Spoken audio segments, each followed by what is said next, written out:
Hello, welcome to Hat Trick. I'm Jordan Dollar Coltman, joined by Elliot Tanti. We may or may not be joined later on by Braden, who is currently indisposed, but we're hoping we'll be able to join us today.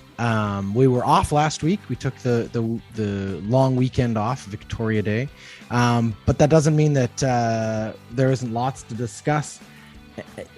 Just one of those busy weeks. And if you're an Oiler fan, like both Elliot and I are, it was a very exciting week. We see the Edmonton Oilers go further than we have seen them go in a very long time, since 2016, 17, I think it was.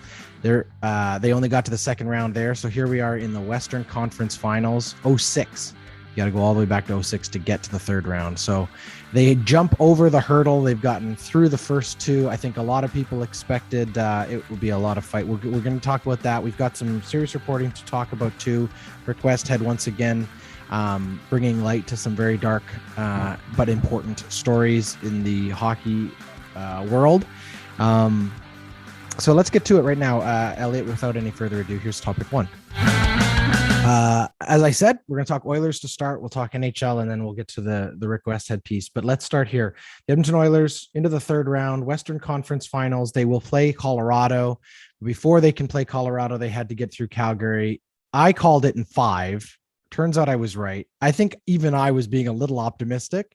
But when you look back at now what was a very exciting, very eventful series, what are your major takeaways, Elliot? Did the Oilers exceed your expectations? Oh, yeah, completely. I mean, I had Calgary winning in 7. So what was my line? I'll either be right or I'll be happy. Well, I'm happy. It wasn't, the thing about this series was that it was also just so much fun to watch. Every game was entertaining. Tons of scoring, big saves, big plays, lots of hitting. It was what the Battle of Alberta, we've been told, at least my entire life, should be. And I don't know that we've ever experienced it for us, who didn't have the joy of growing up during the 80s. This is what they used to talk, people used to talk about in terms of the exciting and dynamic nature of this battle. And oh my goodness, was it not a treat? Yeah, certainly. It got off to a very dramatic isn't the right word. It got off to a horrible start, frankly, for both teams. I think both teams would like to just forget game one even happened. It started great for Calgary. As far as they were concerned, it was the best start they could have had, but then they just completely rolled over at one point and let Edmonton come storming back. We had a 6-6 game in the third period before Calgary was able to finally pull away and get a couple, including an empty netter. The score was incredibly unimportant in the full scheme of things. But from the beginning, it looked like, oh gosh, this is either going to be an absolute chaotic, track meet, or one of these teams is really going to have to knuckle down and figure this out. I was happy to see that Edmonton was the first one to realize if we play our game our way, Calgary can't stay with us. Calgary had come out of a series that I think, along with a lot of other fans, called incredibly boring, which is interesting because Calgary was a very explosive offensive team during the regular season, but against Dallas, it got into a real sort of slug it out 1 goal, 2 goal kind of game. And they came out of that series into this series with the Oilers, and they were met with just such an explosion of offense from Connor and from Leon and from Evander Kane, that top line. But then throughout the series, the depth scoring came through too. Nugent Hopkins had a great series. We even got a late goal there by Jesse Puljujärvi, who had really been playing well but struggling to get on the scoreboard. So Calgary, it looked like once Edmonton realized that they could outskate and outpace Calgary just really couldn't stay with them. Obviously, we still had a couple close games, finishing it in overtime in game 5, and game 4 was a close one too, by all measures. I mean, Calgary again came back and tied that one, but Edmonton always just seemed to have that next goal ready. And that, like you said about the 80s, that's what reminded me of the 80s. You look back at some of those old games and, there's the old Grant Fuhr quote where it's like, he knew he could let in 4 goals as long as you stopped the next one, because Gretzky and Curry and Tikkanen and Messier were going to get that extra goal. And right now, when the Oilers play to their potential offensively, There's very few teams that can outscore them, and that's what they proved in this series. McDavid obviously finding that new gear. The one narrative I wanted to ask you about, because I've just loved watching it unfold in the media. We joke a lot about sort of the Toronto centric media. There's all this talk about like, oh, thank goodness Connor McDavid's finally playing to his potential. And you're just like, guys, you just don't watch him all year. This is what he does 82 games a year. This man is always this good. All of you just haven't been paying attention because he's playing after you go to bed most of the time. He is so good. Now, is the stage bigger? Yes. Does that elevate it? Sure. But really, Connor McDavid is not like all of a sudden blossoming. He has always been this good as far as my eye. It's just nice to finally see him do it on this stage. Yeah, I'm with you mostly. I do think there is another gear that Connor has found, and he found in this series with Calgary. Like the way that he basically took over games 2 and games 4, where was it, or at games 2 or 3 and 4, I don't know. There was the one at home where he had that ridiculous move, but the way that he just took over periods of this series, not periods of a game, like of this game, like periods of time throughout this series, was pretty remarkable against what was a really good Calgary team. The narrative that bothered me the most, and I think, talking with my Calgary fan friends, has been this notion that Connor beat them. They got beat by one guy, and it was Connor McDavid. And sure, did he dominate, major periods of this series? Absolutely. But I actually think this was one of the most well-rounded Oilers team wins we've seen in the playoffs, to my memory. I mean, you had Nuge essentially won game 4 for you. Zach Hyman had a ridiculous series. I think 6 goals in 5 games or something like that. He had a goal a game. Leon did Leon things, and thank goodness he's obviously getting healthy, because you could tell he was in a better place. But even, our defensive play and our defense was great. Bouchard had a big goal late in the game to win one for us. He had a big goal in game 4 that, I think holistically, the only question I might have is Mike Smith, and I know you and I can get into this later, but really it was like a complete Oilers team win. And was McDavid the leader in that? Absolutely. But it was much more well-rounded. And the notion that they just lost to one player, I think, is a bit absurd to me. No, that was definitely a narrative the Flames themselves were pushing. They also didn't want to call him by his name. It was we're being beat by that one guy, and that was fine. That was the party line they were toting, and it clearly didn't make any difference if they were trying to play mind games or whatever. At the end of the day, I think Connor's very comfortable in what his role is. He knows that he drives the ship, but he's got a very good first mate in Leon Draisaitl, who on most every other team, including Calgary, would be their best player. He's arguably the second or third best player in the league on any given day. You put him up against most of the superstars in this league, and his numbers and his consistency are right there. And we're seeing other guys do it. Look, we had debates on this show about the merit or the risk reward benefit of bringing in Evander Kane. I think Ken Holland gets to sit back and say, clearly he made the right decision. This is a guy who has bought into what the Oilers mission here is. Give their leadership some credit for making sure that it wasn't going to be an issue.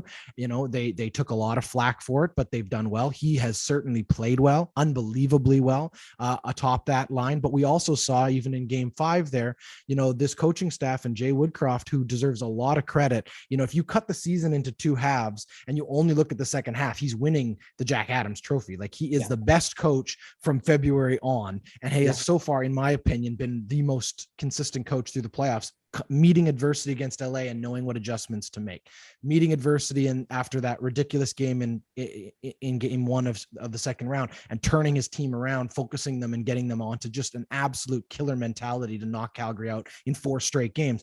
The key thing for me is, even in game 5, you have this huge amount of success with Connor and Leon and Evander Kane, and something's just not quite working in that second period, and he flips Hyman onto that top line. They get another goal out of it. That takes courage and a lot of, we made this joke on Pit Stop, but it's like, it's testicular fortitude. It's just trusting your gut and knowing what you're after.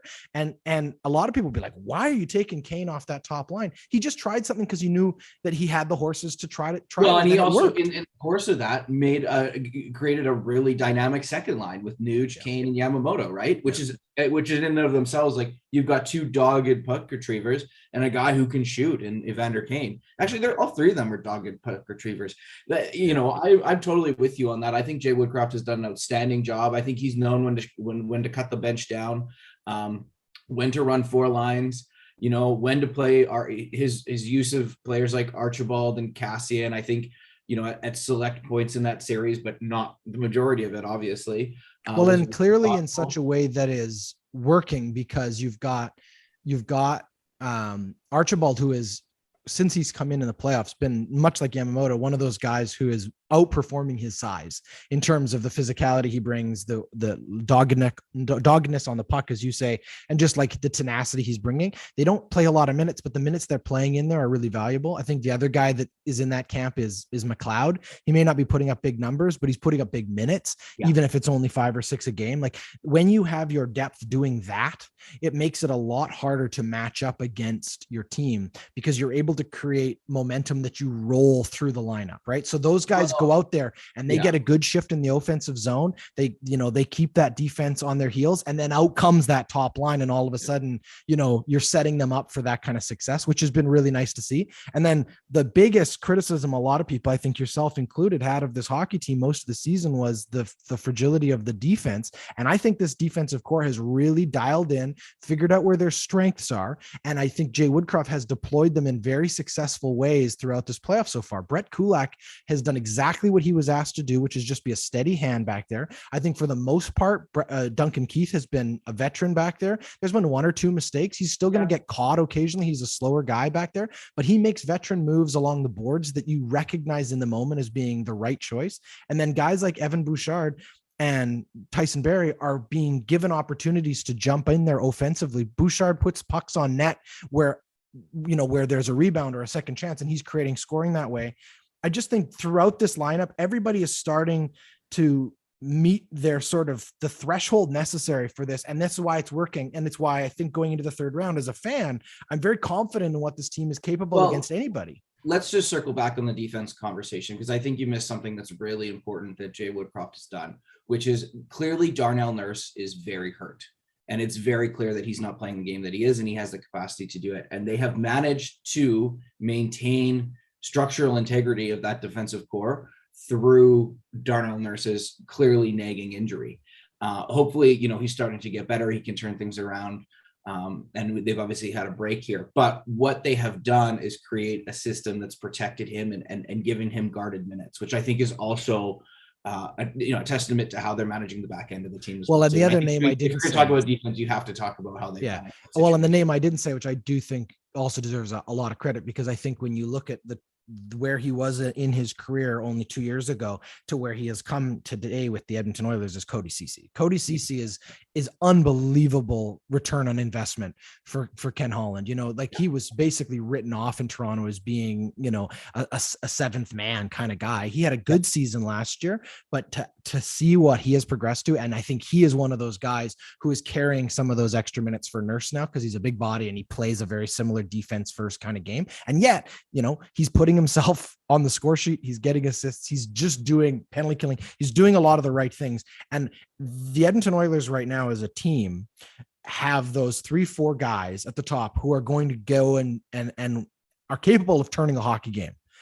Everybody else just has to play their role. Yeah. And if you play your role, then you can beat teams as a team, right? And it isn't just one guy. But when it's everybody else trying to pull too hard in directions that they're not cohesive with. I think that's what we saw under Dave Tippett a lot, was you had certain players being deployed in roles that they just weren't comfortable sitting in. And now Jay Woodcroft seems to have found a synergy, and I think everybody's bought in. We talk about that all the time, buy in. That's what it feels like, is the cohesion of this team is just functionally much, much more sound. So we'll see what happens. We'll get to round 2 in a second. Any last thoughts before we leave round 2, pardon me? I mean, I would just say this is far better than I expected the Oilers to be. I was expecting them to win a series, and that was great. And now they're just playing with house money, and it feels like they kind of know it too. And it's amazing when you're in that place of just like, they're an underdog in every series that they're going to play in moving forward. And that's, I think, a good place for them to be in. Yeah, it's gravy at this point, right? Win or lose, you've gotten further than what was expected. That's fantastic. Now, obviously, do they want to win? Of course they want to win. Now they're starting to see they're halfway there, but you're still halfway there. and think about what it took to get to this point. So we could be in for a wild June here, but we'll get to that in a second. All right, that's topic one.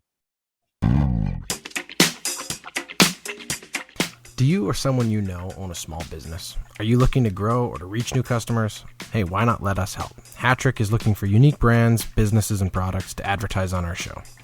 You can find out how we can help spread the word about your business by contacting us on Facebook, Instagram, or Twitter.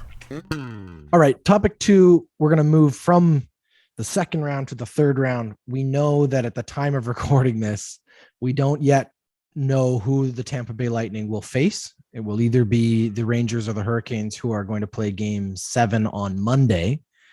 But Tuesday will launch the first game of the Western Conference Final. So let's start there, Elliot, and then we can touch really briefly on the potential matchups for the Lightning after. We have the Avalanche. We have the Oilers. Everyone expected Colorado to be here. I don't think everyone expected the Oilers to be here. I would bet you there was a lot more people riding on the Flames to get here, because obviously of the season they had, they were the first place team. But here we have it, the Oilers Avalanche. This feels like a late 90s, early 2000s matchup. Although back then it was in the first round and the Oilers usually lost. But it reminds me of my childhood. When you look at Colorado, they came out of the first round just walking away from Nashville as if it was nothing. And here they faced the Blues that pushed them to game 6. And it was a very hotly contested and frankly, volatile series. Obviously, we didn't spend any time talking about the Nazem Kadri situation or the Binnington injury or any of those things. And I mean, we're open to it if you'd like to, but we're moving our attention to the third round here. When you look at this matchup for the Oilers, you've got Colorado, who has a lot of firepower, equal probably in many ways to the way the Oilers like to play. But they've got some more strength on the back end, and they have a lot of momentum riding on the fact that they've had one of the best seasons in NHL history. And you have the Edmonton Oilers, who are riding high after beating their provincial rivals. A lot of emotion went into that series. Are they able to carry that emotion forward, get up for this series? We've seen the Oilers struggle in game 1s. We've seen the Oilers struggle in the first periods. The question is whether or not these two teams, how they match up. How do you see this series from, a few days out? This is going to be an outstanding series. I mean, this is a star-studded event. It's got the best players in the world from two different teams and are very excited and driven to win. So it's just going to be awesome. Obviously, it's McKinnon versus McDavid, and that's going to be the narrative. But hey, I was thinking there's also this conversation about like Landeskog and Nuge. Like they went 1-2 in their draft year, and we've never had it out on that front, right? You've got a battle of like who's the better second centerman, and in Draisaitl being there, and what's he going to bring. I think this series in some ways. Well, anyway, what I would say to start is if you watch the two games that these teams played this year in the regular season, that also gives you hope for that this is going to be an outstanding series, because those were close, tight games. Colorado got both of them, but they could have gone either way. I think both were in overtime or relatively they were close games. So there's that. I do think I got to correct you. I'm sorry. The Oilers won the last of these 3 games, or they played 3 times. Colorado beat them twice, but on April 26th, the Oilers won 6-3. Right. There was the one at the end. Yeah. When Edmonton was hot and Colorado had already clinched. That's right. But as you said, up to that, it was tight. 3-2. Those two games in March. Yeah. And all these games, I would also like to point out, all 3 games against Colorado under Jay Woodcroft. Interestingly. Yeah. So that's the first side of this. I think this series favors Edmonton in some ways because of how Edmonton's like a bigger team. I think Edmonton's like the bigger club. And we saw this a little bit in the LA series, where if Edmonton can kind of get under the skin of the other team with their players like Kane and Cassian, and Draisaitl's a big body, Puljujärvi's a big body, there's actually an opportunity here. I think this is like a good matchup for Edmonton. Do I think they're going to win necessarily? I don't think so. But I think this is like a closer matchup than I would have expected Edmonton Calgary to be. Does that make sense what I'm saying here? Yeah, no, I totally think that makes sense. It's interesting. As you say, they match up really well, and they certainly do. You can go down the line and find a lot of parallels here. Obviously, this is going to be the McKinnon versus McDavid series as how it's sold, but you've got Rantanen and Leon, you've got Nazem Kadri and Evander Kane, you've got defensively, Cale Makar is arguably the second best player on that team, probably is the second best player on that team, even before any of the forwards. Landeskog and Nuge, whatever the matchup down the line you want to go to is interesting. Two goaltenders who were passed over at different points by other teams and kind of aren't considered to be their, those bona fide starters, but have put in really good performances, Darcy Kemper and Mike Smith. The big thing for me is Edmonton gets a little bit of it's not the right way to say this, but Edmonton gets a little lucky in the fact that the Avalanche lost one of their stud defensemen in Samuel Girard in the last series. He broke his sternum, which I can't imagine what that feels like. Colorado has arguably a deeper team of talent, but the talent the Oilers have, I think, could go up against any team in this league and compete. And that's what this is going to come down to, is just which team gets out to a quicker start in this series, puts pressure on the other team's best players to be their best players. And I think that, as you say, there's some physicality going one way, there's some speed going the other way. The really interesting thing, and we did see this in how these two teams played each other throughout the season, they play a very similar game. They both like an up-tempo offense forward. One team's going to get the ability to do that, and it's going to put the other team on their heels, and whoever can tilt the rink their way more often is going to win this series. Yeah, and I'm totally with you, and that's why I think the physicality that Edmonton brings really makes it this advantageous series for them. Because if you're able to play both teams are playing the up-tempo game, but you're able to take control of that with physicality, and I think Edmonton can. I think that's where the advantage is, and I also think, frankly, Edmonton's just played more competitive hockey in the last month than Colorado as well, too. And what we've seen from Edmonton is an ability to learn from mistakes. So they didn't get that pivotal Game 4 win against LA, got them into trouble. That was all they talked about when they went into Game 5 against Calgary, and they figured it out. I think the last series starts were trouble for Edmonton and have been throughout this playoffs. But that started to fall away towards the end of the Calgary series. I think that's something you're going to see. Edmonton's going to come out firing and ready to go. They're also a little better rested coming out of series 2. Their guys are getting healthier and getting better, whereas Colorado's going the opposite direction. And I think we've seen that we have just an outstanding dynamic coach with nothing to lose. And that is a great thing to have as well, too. I mean, it's hard to sound. It sounds like I'm such a homer on this, and maybe I think the smart pick is probably to take Colorado just based on the years that they've had. But Edmonton sort of caught lightning in the bottle here, and it's really hard to bet against them, particularly after beating Calgary in 5 games in the way they did, 4 straight.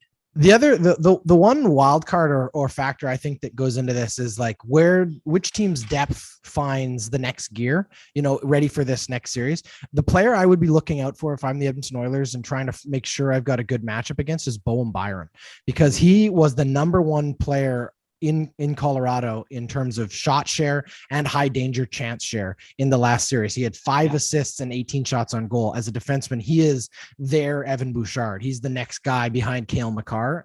And I think that you got to look out for what he's capable of doing. A lot of attention is going to be given to Cale Makar, but you have to be ready to shut down Bowen Byram too, because what Colorado has that Edmonton doesn't is diversity of like dangerous weapons in terms of throughout their lineup. Edmonton has very dangerous weapons at the top of their lineup, right? That top line. And as we pointed out, the second line has been very good, but then it drops off and they generate chances and they get opportunities, but we're not going to blow teams out of the water with our third and fourth line or our second or third D pairing. It's just not how it works. Colorado has the ability to do that. They roll lines, they roll their units, and you got to be careful.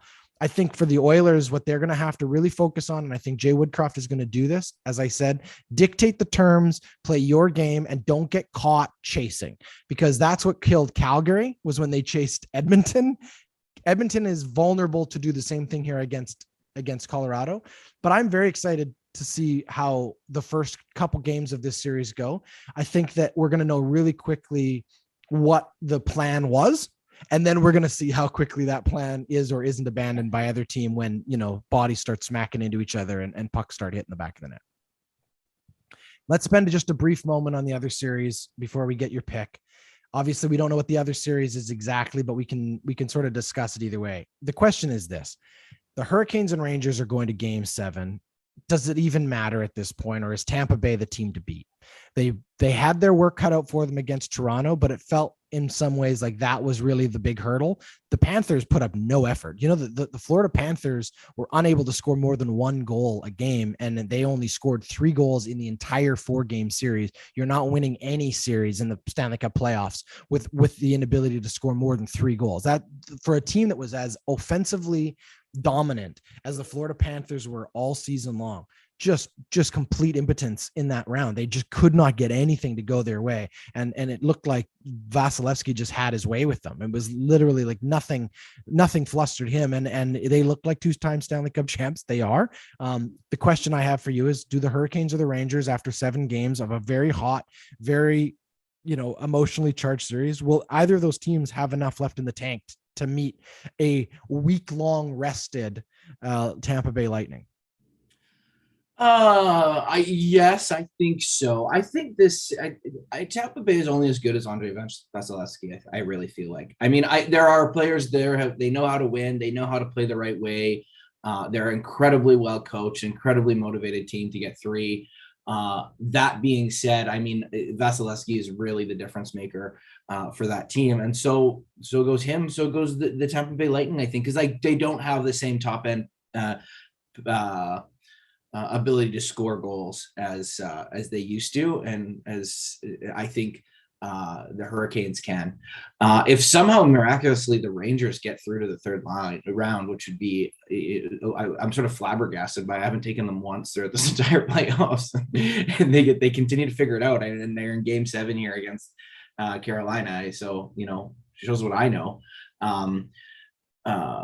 I don't think it matters. I do think Tampa Bay is better than that team. Carolina, I think, is a bit of a different story. They're built to win as well too. But what a story this Tampa Bay team is. Like, did anyone having them coming out of the first round? Like, they've played so much hockey in the last 3 years. Aren't those guys tired? But Stamkos, that's what I'm saying. They've just gotten a week off, right? Yeah. I got to push back on one thing. Yes, Andrei Vasilevsky is the best goalie alive today, or best goalie currently playing today. No question about it. He's arguably probably in the top 5 all time, maybe arguably in the conversation for best ever. He wins another Stanley Cup. I think he's right up there with Patrick Roy and Martin Brodeur in terms of just success in the NHL. And he's still pretty early in a career, which is pretty impressive. Yeah. Just dominating. However, Steven Stamkos had 106 points this season. Victor Hedman had 85 as a defenseman. Nikita Kucherov in 47 games had 70 points. Alex Killorn, 59. Braden Point, 58. You have 1, 2, 3, 4, 5, 6 players with over 20 goals. Half of this lineup has scored at least 10. I don't know what you're talking about when you say it's a one-man team back there. That's like Calgary trying to point this all on McDavid. Vasilevsky is very, very good. But Tampa Bay can beat you a lot of different ways, and that is what has made them successful. They are an incredibly dangerous team, and I think that when you look at the two teams the potential of the two teams they're facing, one in the Carolina Hurricanes, who are a very young team, very inexperienced team who's having a great run, but is learning a lot of tough lessons in these series that they're playing. You put that team up against just the veteran, experienced, steady hand of Tampa. I don't like that matchup for Carolina. And then if it's the Rangers, as you said, they're also surprised to be here. They're a young team. They have an absolute amazing goaltender, maybe wins the Vezina for the season, the regular season. He has no match he's certainly no match for what Vasilevsky's done in the playoffs, but we could be looking at a similar Calgary-Dallas situation where it's really the Tampa Bay Lightning versus Shesterkin, because the Rangers don't have the same kind of firepower as the Tampa Bay Lightning either. I don't know how either of these teams compete with Tampa.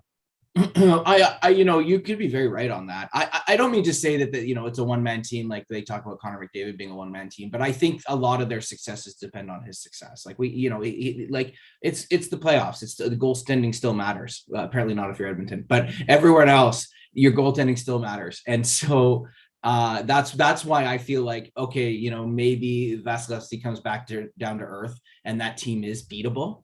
But right now, the way that they've been playing and the way that they looked against Florida, they certainly don't look beatable right now.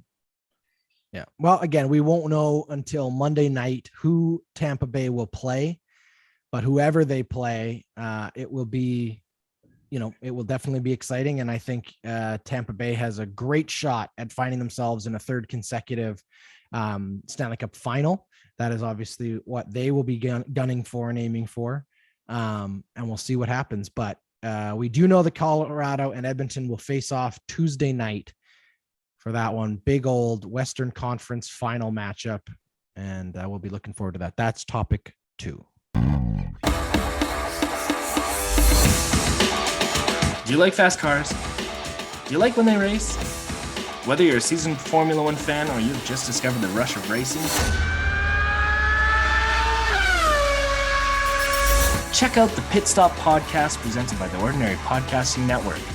Join Jordan, Tyler, and Braden each week as they recap every race as well as break down the biggest stories on and off the track, all before setting you up for the next race in the Formula One schedule. The Pit Stop Podcast is available anywhere you get your podcast. Okay, we're going to shift gears here for the last topic. We'll leave the excitement and fun of the NHL for a moment and talk about a much more serious conversation. Once again, Rick Westhead of TSN, he's their senior correspondent and their sort of investigative journalist, who has in the last year really come to prominence by drawing attention to some very difficult and frankly ugly instances of sexual violence surrounding the NHL and hockey at large. Obviously, the first one being the Chicago Blackhawks and sort of the scandal surrounding sexual assault in their organization, and moreover the cover-up there. We talked a lot about that earlier in the year. The NHL has found itself in another difficult situation. It came to light again through Rick Westhead's reporting at the end of last week that a woman who was allegedly sexually assaulted by 8 Canadian Hockey League players, that's the junior ranks in Canada, major junior players, including members of Canada's gold medal winning 2017-2018 World Junior team.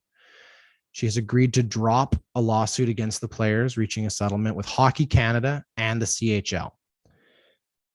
The woman's allegations, of course, are serious. They accuse 8 players of sexually assaulting her. They reached some form of agreement, as I say, some settlement there. So currently there is no longer a lawsuit pending, but the NHL obviously had to address this.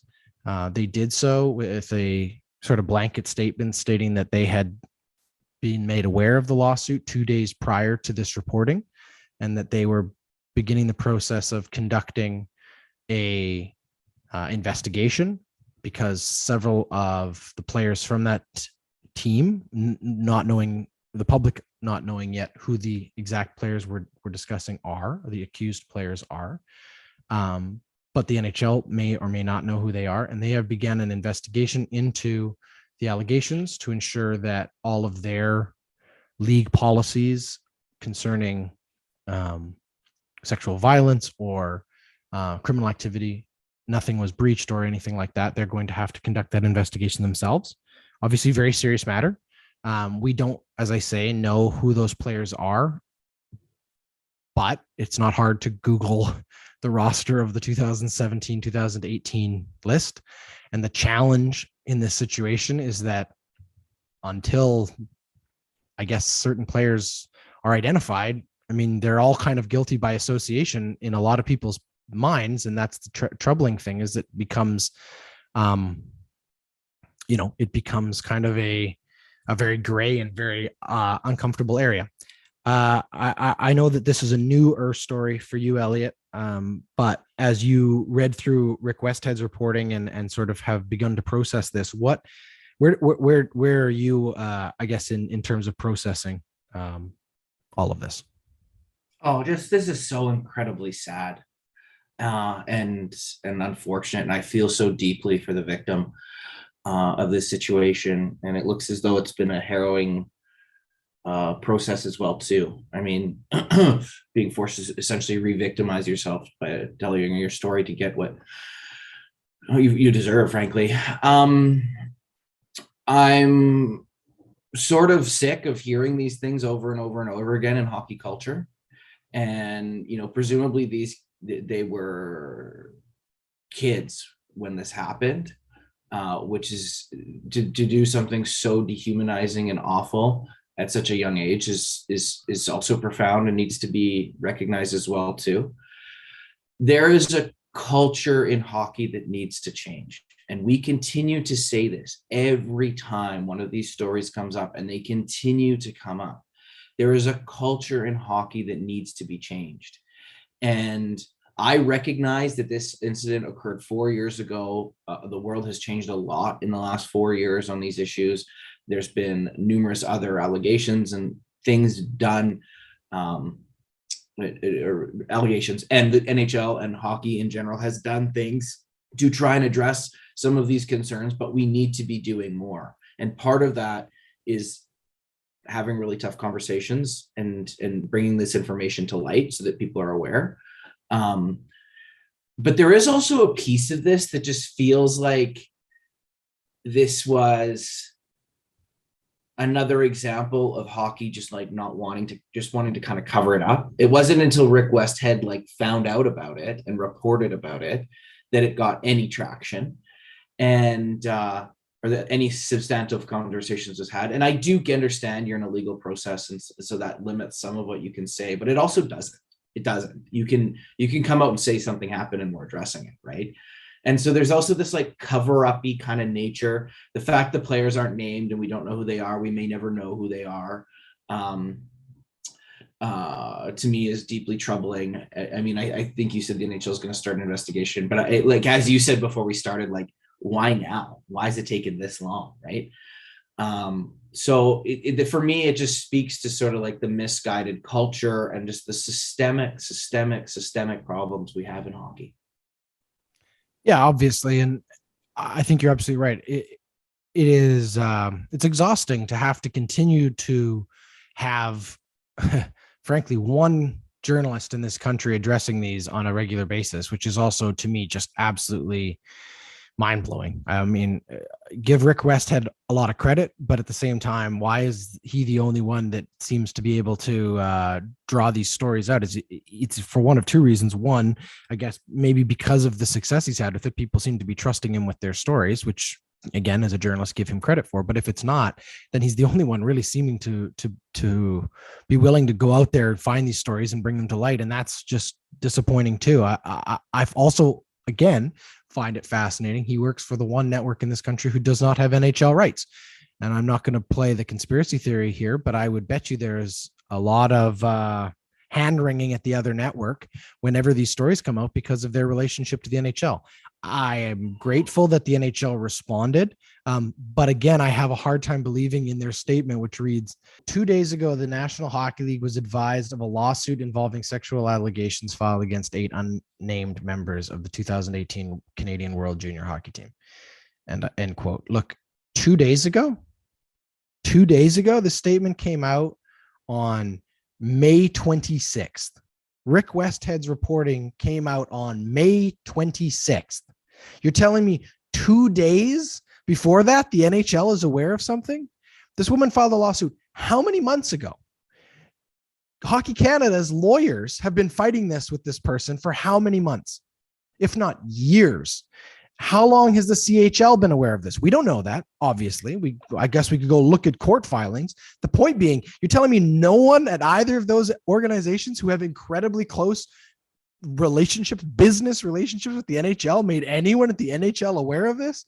That goes back to the cultural issue here. This goes back to the whole question around the Blackhawks thing for me, which is, again, just completely and utterly baffling. How is the NHL this out of the loop on these issues? Well, this is what they do, right? Gary Bettman's a lawyer, or like they're lawyers. So what they say is, well, if we don't know about it, then we don't have to address it. If we don't, so don't tell us, right? Sure, like, but so all it is more damning. But there's a culture where if we don't know about it, then it doesn't impact us or hurt us, and then we'll just deal with it when it comes out. When it's not like you're not proactively, and if you're not proactively like looking for these things or wanting to hear these things, how are you making changes? Look, I'll take it back to the Hockey Canada statement.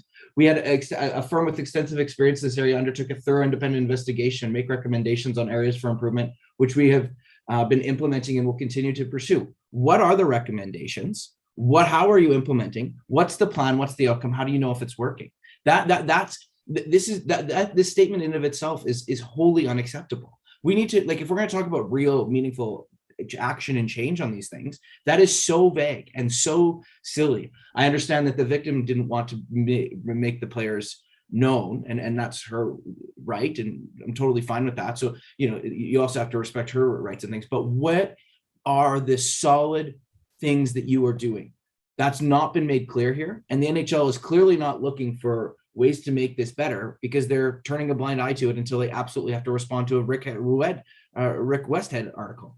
Yeah. It's ridiculous. Like, yeah, and to reiterate your point, there was a statement made by the lawyer for this individual stating the plaintiff is satisfied with the outcome and relieved that this difficult matter has been concluded. She has nothing further to add, and consistent with her expressed wishes and behavior throughout, requests that her privacy and desire not to be identified continue to be respected. So on that side of it, I am glad that for her sake, there is some form of closure that she is satisfied with. It is frustrating that once again, we are facing a situation where these major organizations surrounding a sport are continuing, as you say, to sort of turn a blind eye and just demonstrate the absolute like lack of evolution in terms of their organizational structures surrounding these things. You know what I mean? And that's what's frustrating to me more than anything, is just that you have, as you say, you know, the NHL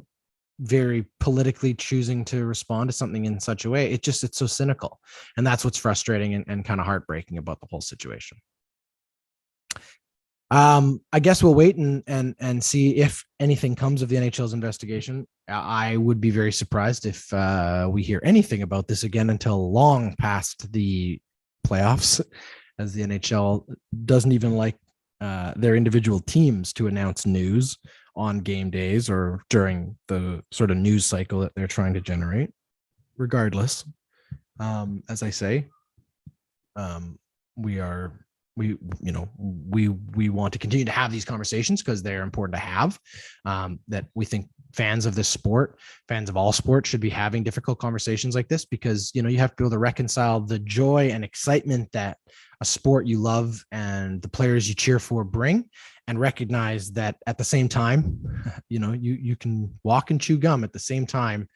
These kind of situations happen in every workplace all around the world. They can't continue to happen. We have to fight to help find solutions to them. And the big part of that is having conversations about it. So that's why we're doing it. We appreciate you listening to it. Elliot, I appreciate you joining me. Unfortunately, Braden was unable to join us today. That's okay. I'm sure that he's out there just continuing to, I heard he came out of hiding. If you remember 2 weeks ago, we joked about how he was going to have to go and live in a bunker there during the Battle of Alberta because he was worried about the chaos of it. I hear he has emerged, and I think where we currently are missing him is he's probably out there stocking up on new orange and blue attire. Maybe getting some remember when you were kids and you'd go get a buzz cut and they would etch some Oiler logo or something into the top of your head. I'm pretty sure that's what Braden's having done currently to his back hair. And it'll be very exciting to see all of the Instagram photos as he goes out there and celebrates as they take on Colorado. Thanks for joining me, buddy. Enjoy the Western Conference Final. It gets underway this week. I know it's, as you say, it's all gravy at this point. This should be fun now. Yeah. So we'll leave it there. Thanks, everybody, for listening. That was Hattrick. Hattrick is a member of the Ordinary Podcasting Network. It's produced every week by Jordan Dowler-Coltman and Braden Dowler-Coltman. You can follow us on Instagram, Twitter, and Facebook. Thanks for listening.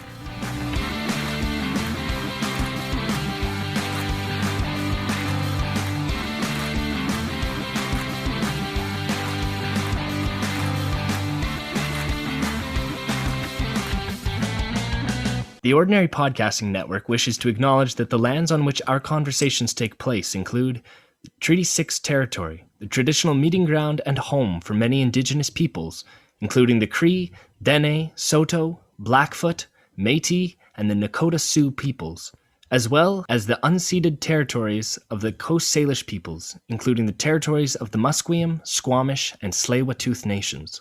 We acknowledge the many First Nations, Métis, and Inuit whose footsteps have marked these lands for generations.